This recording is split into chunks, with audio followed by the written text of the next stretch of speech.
प्रभु यीशु मसीह के सामर्थ्य नाम में आप सबों को जय मसीह की। आज के मनन का भाग हमने लिया है जो आपको मुझे मिलता है निर्गमन की किताब अध्याय 17 उसकी 7 आयत, book of Exodus chapter 17 verse 7। और मूसा ने उस स्थान का नाम मसा और मरीबा रखा क्योंकि इजराइलियों ने वहां वाद विवाद किया था और यहोवा की परीक्षा यह कर की क्या वह हमारे बीच में है या नहीं है। अजीजों, इंग्लिश में लिखा they tempted the lord saying is the lord among us or not. अजीजों, मैं एक बात आपसे कहना चाहता हूं और वो ये है, बहुत सारे लोगों के जीवन में कुछ गलत आदतें होती हैं। कईयों के जीवन में 1, 2, 3, 4 बहुत सारी ढेरों गलत आदतें आप और मैं देख सकते हैं। और यहाँ पर आप और मैं जब इजराइलियों के जीवन को देखते हैं हम एक बात पाते हैं और वो ये है, उनके भीतर एक आदत है और वह आदत ये है, वे लोग हर बात के लिए कुड़कुड़ाते हैं। वे लोग हर बात के लिए परमेश्वर के ऊपर शक करते हैं। वे लोग हर बात के लिए परमेश्वर के उपस्थिति में जाकर बुड़बुड़ाने और कुड़कुड़ाने लगते हैं। यहाँ तक कि एक समय ऐसा आता और वो कहते हैं क्या परमेश्वर हमारे बीवी बच्चों को, बाल बच्चों को इस जंगल में मारने के लिए हमें यहाँ लेकर आया है। इस 17वें अध्याय के भीतर जब आप और मैं पढ़ते हैं, आप और मैं इस बात को पाते हैं और वो ये है, यहाँ पर वे लोग जंगल में हैं और वे लोग वाद विवाद कर रहे हैं कि हमें पीने के लिए तू क्या दे, हमें पीने के लिए तू पानी दे, क्या तू हमें मारने के लिए लेकर आए।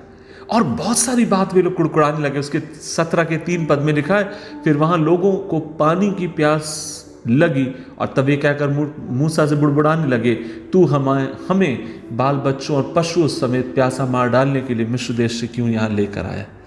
अजीजों, न केवल वो मूसा के ऊपर सवाल उठाते हैं वरन आप और मैं 7वें पद में देखते हैं वे परमेश्वर के ऊपर भी सवाल करते हैं कि क्या परमेश्वर हमारे बीच में है या नहीं है। अजीजों, एक बात आपसे कहना चाहता हूं वो ये है, यदि हम ईमानदारी के साथ अपनी बातों को आप और मैं अगर माने, ईमानदारी के साथ अगर आप और मैं परमेश्वर के साथ चले, हमें इस बात को जानने की और समझने की जरूरत है कि कई बार परमेश्वर हमें विभिन्न विभिन्न रास्तों से हमें लेकर आता है। उसका बड़ा कारण यह है क्योंकि परमेश्वर हमें सिखाना चाहता है। जीवन में बहुत सारे वो आपको मुझे अनुभव देना चाहता है।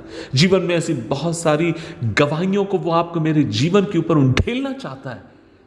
लेकिन आपको मुझे चाहिए कि आप और मैं उस बात को समझने वाले हों। लेकिन उसके बदले कई बार हम लोग क्या करते हैं, हम प्रभु के विरुद्ध में कुड़कुड़ाने लगते हैं। जब हमें चीजें समझ में नहीं आती, जब चीजें हमारे लिए सेंस नहीं बनाती, जब जिस तरीके से हमने सोचा उस तरीके से जब चीजें नहीं हो रही होती है, और तब हम परमेश्वर से सवाल कर रहे होते हैं कि क्या परमेश्वर हमारे बीच में है या नहीं है, प्रभु सुन रहा है या नहीं सुन रहा है।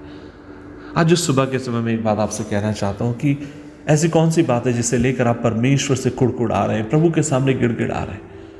अजी तो मैं आपसे बोलना चाहूँगा और वो ये है, आपका मेरा काम है जीवन में अगर आप जय पाना चाहते हैं, अगर आप एक जयवंत मसीह जीवन अगर आप जीना चाहते हैं, 2 चीज आपको करने की जरूरत है। पहली बात, आप धैर्य रखना सीखिए अपनी इस यात्रा में, और दूसरी बात, आप परमेश्वर के ऊपर भरोसा रखना सीखिए। अपने जीवन में आप धैर्य रखिए, आज नहीं कल मेरा परमेश्वर चीजों को ज्यों का त्यों कर देगा। और दूसरी बात, कभी भी अपने भरोसे को, या दूसरे शब्दों में कहूं अपने विश्वास को अपने परमेश्वर के ऊपर से हटने मत दीजिए, क्योंकि हम धैर्य और जब विश्वास को हम पकड़कर थाम कर चलते हैं, खुदा हमारा विश्वास योग्य है जीवन में आपके मेरे वो चमत्कार करने के लिए, जीवन में आपके मेरे वो उन बातों को दिखाने के लिए जिसकी आपने मैंने कभी कल्पना नहीं करी। यदि आप किसी बात को लेकर आज दुखी हैं, कुड़कुड़ा रहे हैं परमेश्वर से और उसके लोगों से, क्या आप प्रभु से कह सकते हैं कि प्रभु आप मुझे माफ़ करें, क्षमा करें और मुझे अनुग्रह दीजिए कि खुदावन मैं अपने जीवन में एक ऐसा इंसान बनूं जो जीवन की हर परिस्थिति में, हर बात में तुझे धन्यवाद देते हो और तुझे धन्यवाद देने वाला हो। आइए मिलकर खुदा से दुआ करें। प्रभु जी धन्यवाद, हमें अनुग्रह दे जिस परिस्थिति से और चुनौतियों से कई बार तू हमें लेकर जाए, खुदावन उनके बीच में हम ईमानदार रहें, विश्वास योग्य रहें। प्रभु जी, मुझे नहीं मालूम मेरे भाई, मेरी बहन, सुनने वाली मेरी माँ और मेरे पिता किस तरीके की चुनौती से होकर जा रहे हैं, लेकिन मैं एक एक के लिए दुआ करता हूँ यीशु के नाम में, आपका जोरावर हाथ उनके ऊपर, एक एक को हिम्मत दे, बल दे कि वे तेरे जी सके। मुझे हिम्मत दे, यीशु मसीह के नाम से मांगते हैं, आमीन आमीन।